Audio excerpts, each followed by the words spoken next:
গৌতম বুদ্ধের একবার এক চোরের সঙ্গে সাক্ষাৎ হয়েছিল।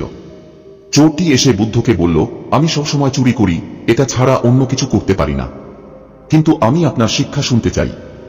আপনি আমাকে কি করতে বলবেন? বুদ্ধ তাকে বললেন, ঠিক আছে, তুমি চুরি চালিয়ে যেতে পারো, কিন্তু একটি শর্তে, তুমি কখনো মিথ্যা বলবে না। চোর রাজি হলো এবং তার জীবনযাত্রা একইভাবে চলতে থাকল।